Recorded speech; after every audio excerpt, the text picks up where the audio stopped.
Welcome back to your Property Empire. I'm Carrington Clark. Joining me tonight on the show is Siobhan, Hayden, CEO of the Mortgage and Finance Association. We've just been joined by Charles Tarby, Chairman and owner of Century 21 Australasia. It's time to talk a little bit differently. Siobhan, I might start with you on this.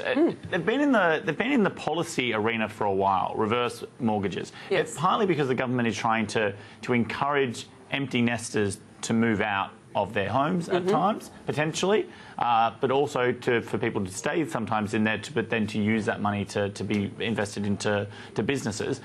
How popular are they becoming, and are they working in the way that people might expect? Yeah, I think there's a lot of confusion around the notion of a reverse mortgage. I'm definitely not an advocate of forcing someone to use the funds in their property, but I think it's a great vehicle if people are living in their unencumbered property at a retirement age to look at being able to access some of that equity to have a better retirement living, do some repairs and maintenance. So when you go to a retirement income, often to replace your bathroom or get a new car for your retirement age is difficult on a pension. So having that income to do that, I think, is a great option for people, and that's really what it's used for. It has more legislation and accreditation around it than any other home loan as well. I think that's important to note, and it does require independent legal advice if you are seeking out the opportunity to use the equity in your home in a reverse mortgage structure. And the interest that people earn. So to people who don't know, effectively, if you have a house, as you said, it's unencumbered, you can borrow an amount against that house. Effectively, the bank's getting some form of the equity of the property.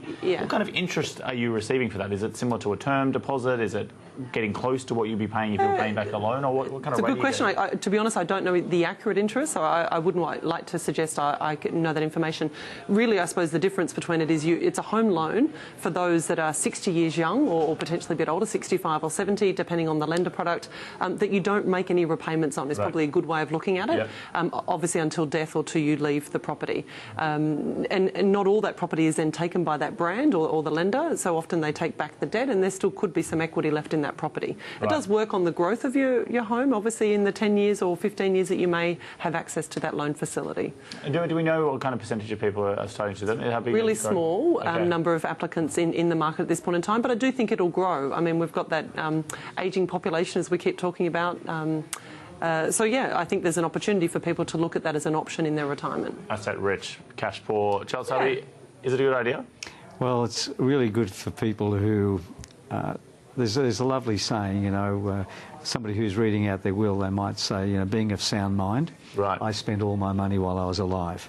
And that's really what it gives people an opportunity to do, because you've got people who have got this equity tied up. Generally, they're not going to go out and get a normal loan because they've got to make repayments.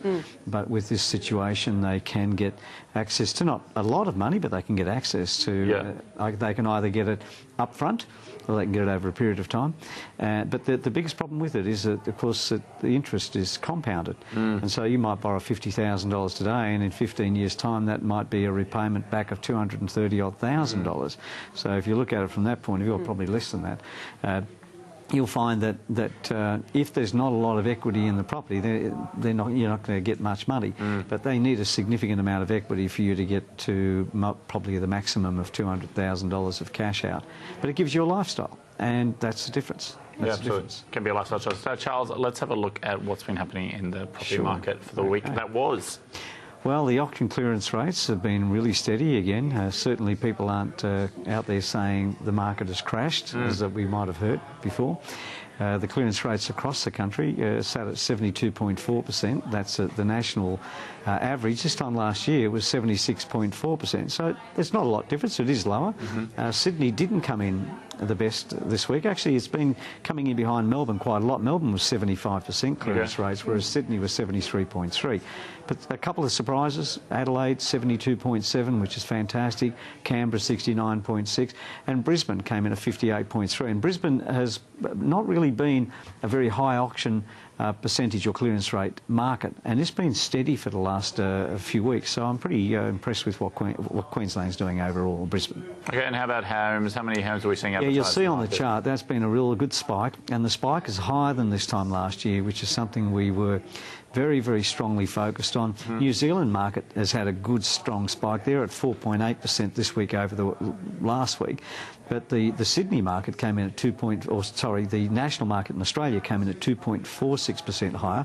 And again, if you look at January last year compared to this year, there's more stock coming on the market, and that's what's needed to slow the process down and get a more evenly balanced real estate market. And how about those rent prices? Yeah, pretty good. The only two capital cities that had any real gain, though, were Sydney at 0.42% and Tasmania at 0.29%, but overall, since the start of the year, up 1.2%. Okay, so we are seeing some movement upwards there, and that vacancy rate? I'm pretty happy with these two because Sydney came in at 1.87, Melbourne at 3.03. But the one I've always been watching closely is WA, Perth. They came in at 6.21, and that is a really big improvement because it was up over the sevens in vacancy rates. Right. So it needed to come back. We needed to see some movement there because it was getting very, very difficult. So it's given us an average there of 3.7% for those three capital cities. We were having a conversation at the start with Siobhan about this article that came out last week.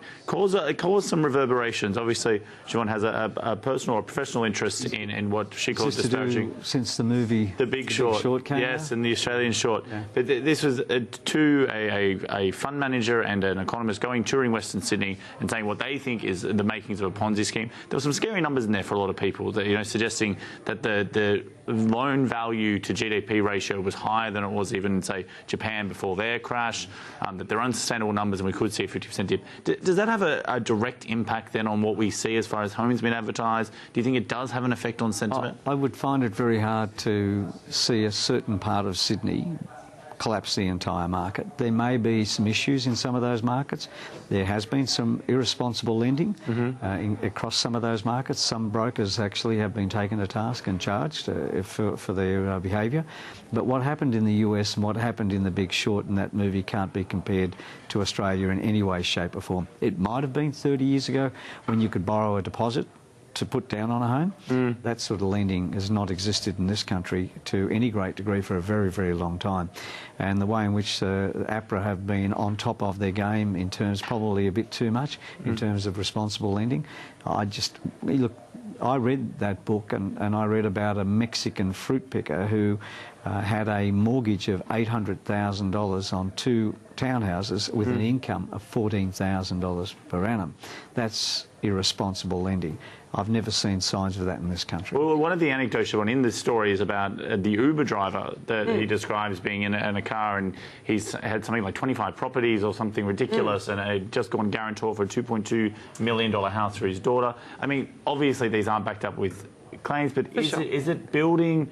Is this part of the problem that your industry is dealing with, that the reputation, the worry is that there might be people within industry that has been booming, and we know whenever something booms, then you get sharks coming into the market.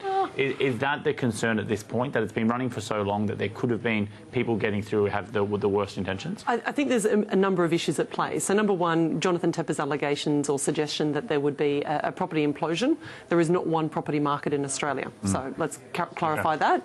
There's pockets and there's all different movements, and the one that he highlighted on 60 Minutes was particularly related to a mining town. Everyone knows when you buy in a mining town, it will go up, and once mining's finished, it'll go down. So again, that's reasonable.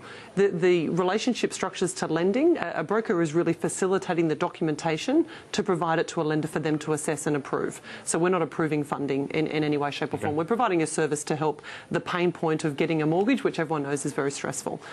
In the, again, circumstances that we see played out over the last, sort of 5 years, legislation changes, so beneficial ownership laws have come into play under anti-money laundering legislation at the end of last year. We saw a really highlighted case of that with Joe Hockey forcing the sale of a property in the eastern suburbs from an Asian buyer because he bought under the trust and company ownership structures. Now, this is what could have been playing out years ago when you see highlighted pockets of, a company buying multiple properties in a certain area. Lenders also apply a good sense test to policy. They don't generally allow someone to borrow 10 properties under the one brand in the one suburb. So, again, that was alluded to in the 60 Minutes session, and they threw in a particular brand about that. I don't believe that that would be true. So I've yet to see any lender provide funding to anyone saying, oh, happy, let's just build them all in the one street. Oh, another 10 behind that, fantastic. It's too much risk in one catchment. So there's a lot of things that they... It's incredibly difficult right now. Yeah. This is a fascinating conversation. I'm sure it's going to run for a while, but we do have to end this edition of Your Property Empire. I'm Hayden Clark. Thank you for joining us. The information featured in this program is general in nature and therefore should not be relied upon. Guests appearing on the program may have commercial arrangements with some of the companies mentioned. Before making any investment, insurance or financial planning decisions, you should consult a licensed professional who can advise whether your decision is appropriate for you.